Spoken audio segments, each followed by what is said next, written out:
Let's go.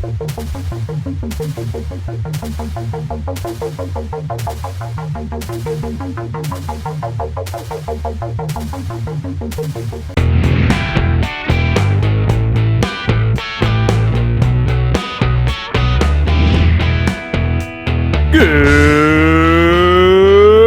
morning, Ringside Wrestling. Welcome back to WINCLY TV, your special video installment of the WINCLY every Friday here on the Ringside Wrestling app. I am your managing editor for Wrestling Inc., Nick Hausman, joined here this Friday by my good friend Michael Weissman. Michael, welcome back to WINCLY TV. It's great to be here on WINCLY TV. I've been all over some Wrestling Inc. podcasts lately, so if you don't know me, hopefully by now you do. And if you don't like me, well, I guess too bad. So we're getting you over. We're getting you over right now. We're giving you a couple wins here by getting to go over in a couple podcasts and the WINCLY TV. You're gonna be a star by the end of this. I mean, but you're there. I'm always paired with you, Nick. And if your reaction at All Out or Double or Nothing, I should say, is any indication, the boos you got from Cody Rhodes and the gang at the weigh-in, I don't know if this is best for me. Well, you know, you got to have some kind of a draw to get any kind of reaction like that. So I'm sure. At least I'm known, you know, that's good one way or another. I love podcasting with you, Nick. You bring a great energy, and you really do. I think you bring out the best of me. You keep me concise and on point, so it's fantastic. Wow, cool. Well, this was a fun way to start the show, saying nice things about me. Welcome to WINCLY TV. We got a lot to get to here today. Like I said, if you're tuned in, this is the Ringside Wrestling app. It is free to download. Tell a friend about it.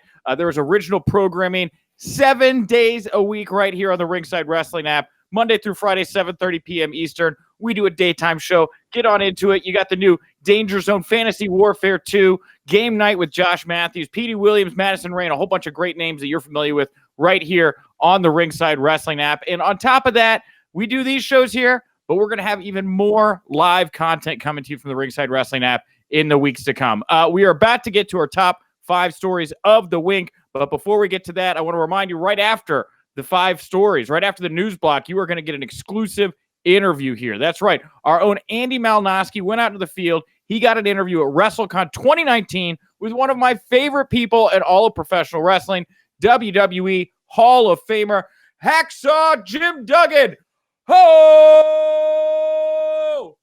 He'll be here. I think it's cut out of the shot, but I had my thumb in the air. So, ho! We're gonna have a great people time. Got that from the arms hanging off screen. I think that was good. How can you not get excited about that? Me and Weissman here talking the news of the week and also a little bit of Hacksaw Jim Duggan. And with that, let's talk the top 5 stories of the week. Number 1, we'll start off. Last weekend, we had Super Showdown. That's right. WWE returned to Jeddah, Saudi Arabia. I guess we can say Saudi Arabia again. Michael Cole did on Raw, that's for sure. And the 2 big stories coming out of the show, Super Showdown, of course, was the much critically panned Undertaker versus Goldberg match. Of course, Matt Riddle jumped on. He got in the action, burying Goldberg after that bat. But we also saw what we thought was going to be a Money in the Bank cash-in from Brock Lesnar. But again, it was another bait and switch here as Seth Rollins ran him off with the chair. And the Beast is now just with the briefcase, waiting in the wings. So we'll start here with Goldberg Undertaker. Now that everything has been said, the critics have had their comments, the defenders have done their defending. Where do you sit on Undertaker versus Goldberg, Michael? It was a cluster. I mean, I'm glad to hear Goldberg kind of came out here and owned his spot in it and said, that's on me. And I appreciate seeing that from a legend like Bill Goldberg. Obviously, he still is a legend. He means a lot to this sport. His bout with The Undertaker, I would not go back and revisit that anytime soon as far as to rewatch it. I know there's some give and take here on both sides. I think it just gave a really bad look to the end of the show. I mean, this could have been something great. It seemed like early on they were really trying to do kind of like the fast pace. Let's get a couple of big moves in here and kind of do what they did with Brock and Goldberg from a couple of WrestleManias ago, but then it just drug on too long, and we all know what happened with a couple of botches there. So not a good look. It's this weird Jeddah show, so I don't know if it means that much, but both these guys, I mean, Goldberg still in great shape, but not in wrestling shape, and Taker, he's a little beat up. I just would like to see them right off into the sunset. It was a little reckless too here. I felt like putting these guys out there, 100-degree weather it was in the ring. They've been away from the ring here for a while. Ric Flair did an interview recently talking about how hard it is to get back into ring shape after you've been away for a while here, especially when you get into your 50s like these two men are now. So, I think it was a little reckless to put them out there. I was surprised the referee or nothing jumped in here, but both these guys, they want to give the audience, I guess, what they wanted here pressed on. But I wonder, do you think they go back to the well with more of these dream match aging superstars after a bout like this? I don't think they go to this extreme, right? I think you could still use Undertaker in some creative ways and possibly Bill Goldberg along those same lines. I don't think either one of these guys on their own are terrible. I mean, Goldberg doesn't wrestle long matches. He didn't a few years ago when he had his run, and they used him fine back then against guys like Kevin Owens and Brock Lesnar. So you could use them again. I get it. They draw money. I would shy away from it. Yeah. Well, also the other big story I brought up coming out of the show, Brock Lesnar bait and switcher with the Money in the Bank briefcase. I dig it. I would have preferred it to be like this, where Brock is just inherently waiting in the wings. They hot shot it a couple times here. I think they burned the fans out a bit on those hot shots. I don't really know that the bumps and viewership they got were maybe worth it, but we're at where we're at now. Brock has the briefcase in the wings. How do you think this briefcase cash-in should go down? I think they should wait until a big event like the move to Fox, with sagging ratings. I don't know that they're going to have that much patience. They might again want to hot shot it and bring him out there to get that spike in viewership.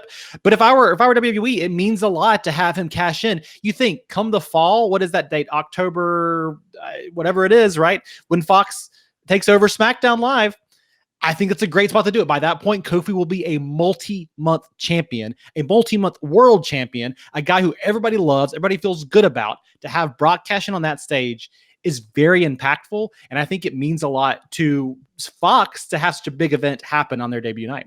All right. Well, we'll get back to the story here in a later story we're going to chat about here on WINCLY TV. Let's get to the other top story of the week. Number 2 on our top 5. Jon Moxley, just a Jon Moxley block here, right? Jon Moxley versus Kenny Omega was announced. It is official. It's going to happen at AEW's All Out. Also, earlier this week, Jon Moxley made it official. He and Kenta are both going to be a part of the G1 Climax, New Japan's big annual tournament. Now, I usually can't keep up with the G1 because there's so many events. It goes over like 2.5 months. But you know what? I'm kind of on the hook this year. Seeing these guys in the mix. Going into the summer months where wrestling is going to be kind of in a lull, we're all waiting for October to come around.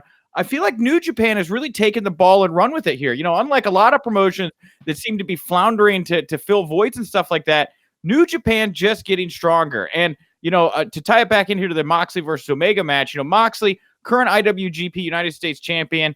Kenny Omega used to be the top guy in New Japan Pro Wrestling. It's incredible to see AEW has these guys on lock, ready to go, because if they hadn't, I feel like that's a main event that could have very easily happened at a Wrestle Kingdom or something like that, knowing New Japan's interest in both. Absolutely. And it almost makes you wonder if WWE is regretting their decision to send out Moxley looking so strong and with so much fanfare, because he was set up for all of these big announcements and all of these huge matches right out the gate. I mean, he literally comes out here and he's ready to feud with Kenny Omega, right? You point out this is a dream match at All Out.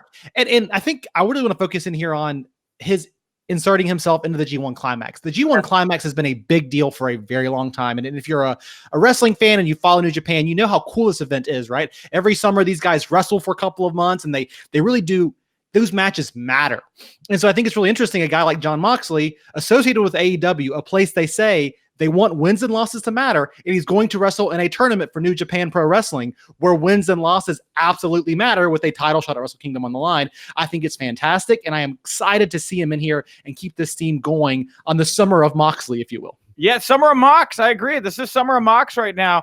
And the thing about the G1 that's fun, too, is you get all kinds of unique one-off matches that you may never have thought that you were ever going to see here. And with Moxley being straight fresh to the scene right out of WWE. I mean, just, Naito, Suzuki, even like Davey Boy Smith Jr. There's so many great opponents out there right now to get to see him play out those matches here throughout the summer, really shake off what I guess would be the creative funk he had in WWE and really start to hone who Jon Moxley's going to be this time around. I think this is just going to be an incredible testing ground for him. I'm looking forward to the G1 Climax this summer. I think it's just going to be a lot of fun. And I think the addition of Kenta here, let's not underestimate this. Kenta's a great talent and a guy that many argue was underused by WWE. So to see him put in this tournament as well, to get some fanfare behind that, I think is super exciting. And I'm really looking forward to see what they do with him in New Japan Pro Wrestling. All right, well, let's get to Moxley Omega here. Now, the match is out there. Everybody's excited about it, right? This is a dream match. It's definitely going to deliver. I have no doubts about that. But Kenny Omega's coming off a loss here, double or nothing, right? Jon Moxley, the hottest guy in the game at the moment. How do you book this one? How do you play it out and make sure everybody looks good coming out of it? I mean, I think if you're AEW right now, you kind of have all your chips on Jon Moxley. We know Kenny Omega behind the scenes. He is one of the VPs of the company. They have about 15 executive VPs. So I think Kenny Omega, he might be willing to take it on the chin here and let Jon Moxley get the win. I think Jon Moxley is such a hot act right now. He's doing so much for New Japan. You know, there's rumors maybe a partnership there could be in the works in the long term. We don't know. I think you got to go with Jon Moxley, capitalize on this dude. His first major singles match, as far as this main event style feel for him coming up at All Out. Got to give him the win, but maybe there's a little bit of a funky finish to it that doesn't make Kenny Omega look too weak in defeat. Yeah, I think you're right. I think you got to keep with Moxley here. You know, I don't know what you do with Kenny Omega here, but Kenny Omega, relatively bulletproof right now, I think, in the world of pro wrestling. And what I think is great out here about if Moxley is able to pick up the win over Omega, I think you naturally set up a Jon Moxley versus Chris Jericho feud going into the October months here. You know, I don't want to count Adam Page out at this moment, but it just doesn't seem like now's the time to be putting the title on him. You know, again, you'd have a fresh face. You'd also have a baby face on top when you go over to TV. For my money, I always enjoy the chase. I always like, you know, having a heel on top to get it going. I think Chris Jericho's most legitimate heel right now in all of AEW, and I don't think you can get any more white hot baby face than Jon Moxley. So imagining a collision for these two going in to October here when they launch on TNT, that's very exciting for me. Well, and you could also do some stuff with Moxley and Adam Page going into that feud, right? And, you know, Page is a baby face, but we know how Moxley's kind of a wild card. So he goes out there, he's kind of rough and tumble with Page. They have a great matchup as well. Kenny Omega spinning out of this, not worried about him. Listen, he's basically getting two major main events with AEW, and then he becomes the underdog.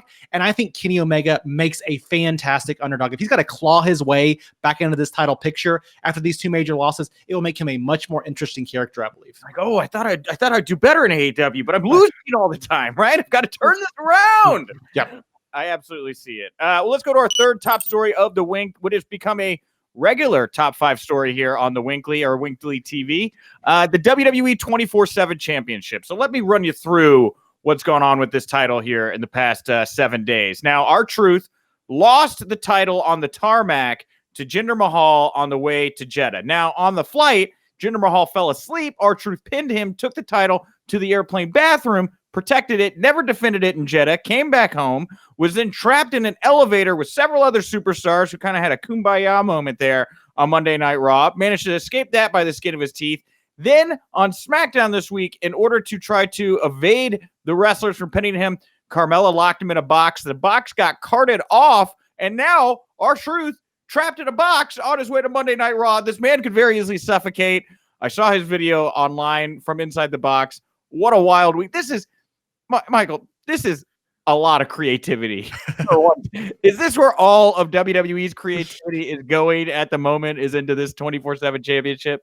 They either have 15 writers on this storyline or one writer, and I'm not really sure which way it goes, but whichever way it's working, right? And I think you got to give a lot of props here to R-Truth, a guy that's been with this company for many, many, many years. Yeah. He's been around the business for decades. And he's a guy that many people have kind of written off time and time and time again. Yes, he's been a comedy act for at least the last 6 or 7 years in WWE, but you can tell that he still has an investment in the product, and he's willing to put himself out there in a way that not every wrestler would be willing to do. And it's paying off from here. These YouTube numbers for these segments, they're up every week. We're talking about it on podcasts every week. It's the hot thing on Twitter alongside Firefly Funhouse. So R-Truth 24/7 title, it's a big deal. And to me, it's like, what is WWE learning from this? And since we were all jaded pro wrestling fans about this title when it debuted, I'm really curious to see what lessons they learned from the success they found by kind of doubling down and saying, no, we're going to keep putting some investment into this. But you can tell they changed the format. It's not just them chasing R-Truth around ringside anymore. It's R-Truth getting into these kind of weird backstage moments where he's trapped in boxes or trapped in elevators, and they can kind of play off of it with more produced segments. So I like the creativity here. WWE is finding a niche with this form of entertainment while their main pro wrestling product, we can say, is maybe floundering a little bit. I'm excited to see them maybe do more of these kind of pre-produced segments for their television shows. Yeah, you know, and it's interesting too, because I was pretty down on this idea at first, but it's held up well. It's been consistent for about a month now. I do worry about burnout. Like, when do you run out of ideas for weird stuff to R-Truth do? Maybe you don't. Maybe this goes on forever, but at some point there's going to be a title change. Somebody's going to have to carry that belt. They're going to want. I envision in my head Vince McMahon saying, we're putting too much focus on this title. We need to put more focus on Brock or Seth Rollins or elsewhere. And at that point, this title falls to the wayside. And I don't know how you bring it back to prominence. I mean, it is on such a hot ride right now. I do kind of see it like bursting into a ball of flame. And I don't know where we go when that moment happens, you know? I feel like this moment right now we're in, where R-Truth is currently being shipped across the Atlantic, or not across the Atlantic, but across the United States in a box, I think is a little bit of burnout, right? They didn't want to have to deal with this segment all weekend long with doing continual videos of him being different things. So, I wonder if we're already feeling some of that burnout when they're focused on 2 hours and 45 minutes of other television every week. And you're right. This championship is the hottest thing in the company as far as championship goes. I guarantee you, if you were to ask casual WWE fans to tell me who your United States champion is, tell me who your Intercontinental champion is, they might struggle, but they could tell you pretty much immediately, I bet, who the 24/7 champion is. I had to think for it's Samoa Joe and Finn Balor. There you go. Yeah, see all the titles right now. Just want to make sure. Correct me in the chat area down there if I'm wrong. I'm pretty sure they have the titles right now. You're absolutely right, and it is. It's like 24/7 championship, Firefly Funhouse, and then everything else. I mean, there was not one thing coming out of Raw or SmackDown that I really felt was buzzy this week other than those two things. And that included a week where Big E returned on SmackDown, and it was immediately just another player in the New Day. I felt like there was a missed opportunity to do more there with him. I guess if he's coming back from injury, put him in that 6-man tag, say what you will. But I would have liked to have seen them do a bit more with that. I thought there was opportunity to do something fun with Big E. Well, and you even SmackDown as a show as a whole, right? They hyped up Big E's return, but they played the same beats they always play, which is let's have New Day go out there and celebrate him being back, and let's do the talk, and we'll set up our main event 3-on-3 match. It's very routine. And I think that's why we're latching on to this 24/7 title in Firefly Funhouse, because at least it feels like something different, right? It reminds me of when Matt Hardy was doing all of his weird Hardy compound stuff in Impact and then in WWE, but especially in Impact, people liked it because it felt like, this is weird. This is unique. It's not something I'm expecting from pro wrestling, and everything's become so routine. We like AEW. We talk about guys like Kenny Omega, Jon Moxley, because it feels kind of like that kind of real pro wrestling we've wanted for a while. And so maybe WWE veers more into this weird style of storytelling, and they find a niche there. Who knows? All right. Well, hey, let's talk about our fourth top story of the Wink. This one caught me off guard. The Nature Boy, Ric Flair. He was on Busted Open Radio earlier this week, and he was asked about the heated, personal Twitter feud between Becky Lynch and Edge. They've been bringing up their wives, their children. They're going at each other, bringing up Seth Rollins, his relationship with Becky Lynch. And Ric Flair goes on, and he says, you know what? I've seen all the comments. I was genuinely worried that they were starting to shoot too hard on each other, but don't worry. I talked to my buddy Edge, and he let me know this is a work. This is not on the list. Is this not weird? What is going on? I just remember when the documentary came out on ESPN, the 30 for 30 about Ric Flair, and we were all, that is right after his health scare, and we're all like, oh my God, thank God he's okay. And Ric Flair kind of came back like a phoenix rising from the ashes, near death.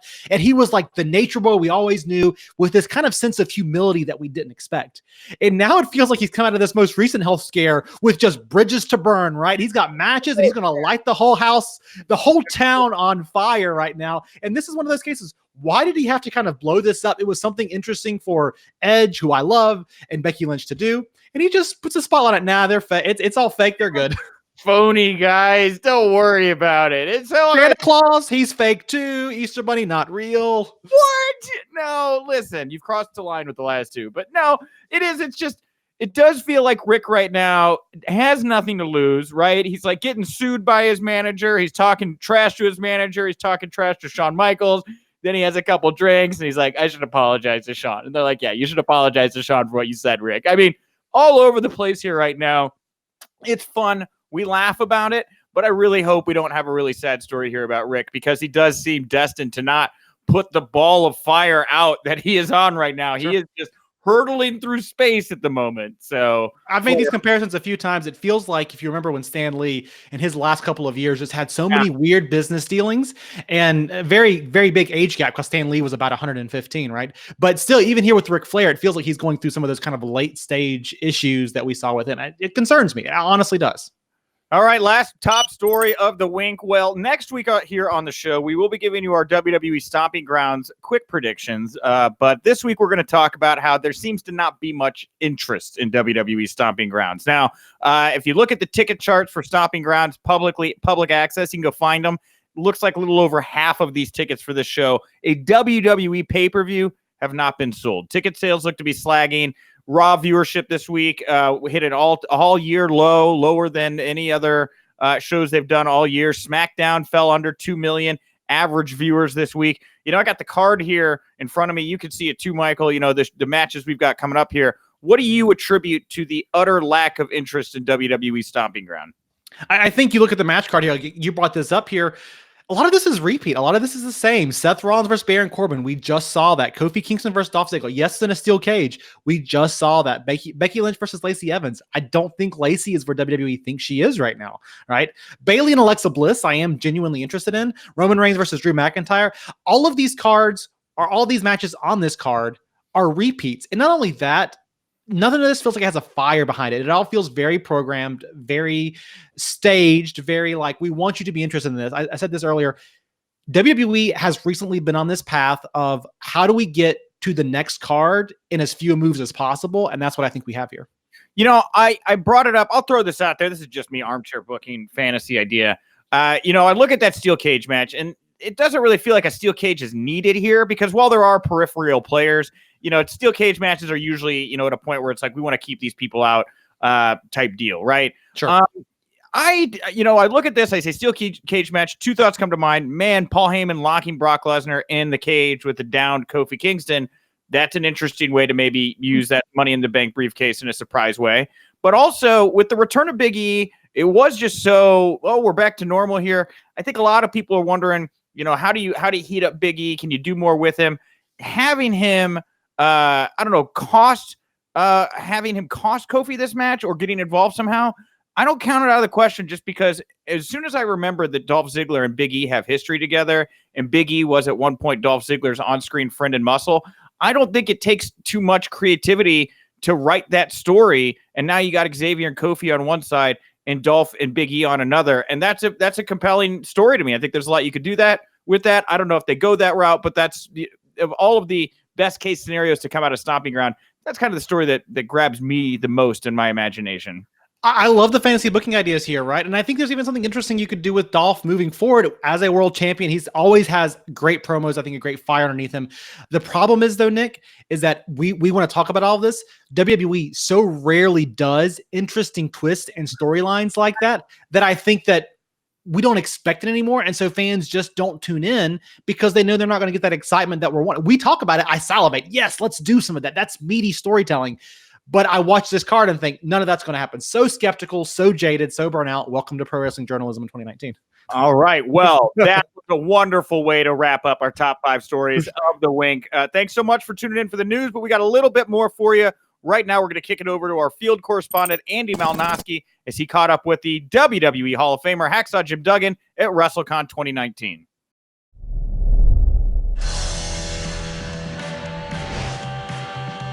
At WrestleCon New York City, Hall of Famer Hacksaw Jim Duggan. Well, excuse me, brother, but the first thing Hacksaw's got to do is give a big ho! Kind of fires me up nowadays, gets me going, you know? That's awesome, man. Great to see you, Hacksaw. And, Thank you. And talk about, obviously, your health is 100% better, right? Yes, sir, it certainly is. Thanks for asking. Yeah, I have. My heart went in out of rhythm, went into AFib. So I went a couple times. They tried to shock it from the outside. It didn't work. So we went in last week and did a procedure called an ablation, where they went in and shocked my heart, got it back into rhythm. The pump itself is fine. So thank God everything's going good. Yeah, you look great, and we're great to be here with you. And WrestleMania weekend this weekend, you've been a part of a lot of them. What's your favorite WrestleMania moment? Well, I think probably my favorite moment was, WrestleMania 3, the 93,000 people, Pontiac Silverdome, to run down in front of all those people with a 2x4, hit the Iron Sheik, kick Nikolai Volkov, and then standing in the ring with the American flag, having 93,000 people chanting USA was a thrill of a lifetime. Yeah, the lumber. I mean, we see the lumber on sale today. Yeah. How did that originate for you? Well, back in the old days, it was a much different business before sports entertainment. and just getting back and forth in the ring was very dangerous. So I was out in West Texas where the people would spit at you and punch you and kick you. And Bruiser Brody, my mentor, came in. He goes, Duggan, he says, if you carry something in the ring, carry something you can use. Forget those feathered boas and sequin robes. And I just happened to look down. I said, here's a piece of wood. And I came out yelling, waving that piece of wood. It was like parting the Red Sea. Then people scattered. I got to the ring without getting punched or kicked. I'm like, this is great. It sold it all. But but one time I got a big giant splinter in my thumb, from the 2x4, a big nasty splinter. And I went, oh!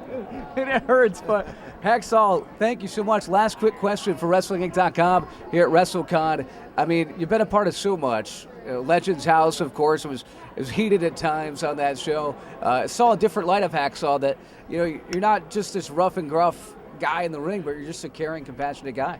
Well, a lot of folks got a whole different. Yeah, thank you, brother, for that. Yeah, a lot of different folks got a different look at how the guys interact with each other and the people that they are at Legend House. And of course, I was rooming with Roddy Piper, God bless him. So I could get away with anything. I blame it on Pipe, and he'd be like, "No, Duggan, no, Piper," So they were expecting a drama. They got pretty much a comedy out of it, except Tony Atlas did get on my nerves a little bit. He pushed some buttons, didn't he? And looking back at the show, it added to the show because everything was going so smooth. Tony had trouble with everybody in the house. I can understand having trouble with me and Hillbilly, or me and Piper. We're a pain in the butt too. But how do you have trouble with Hillbilly Jim, right? You can, man. Well, Hacksaw Jim Duggan, we want to say thank you so much. The pride of Glens Falls, New York, right here in New York City. And WrestlingInc.com, if you're going to ho like you mean it, young guy. Let's go, baby. Ho! That's some good hoeing, kid.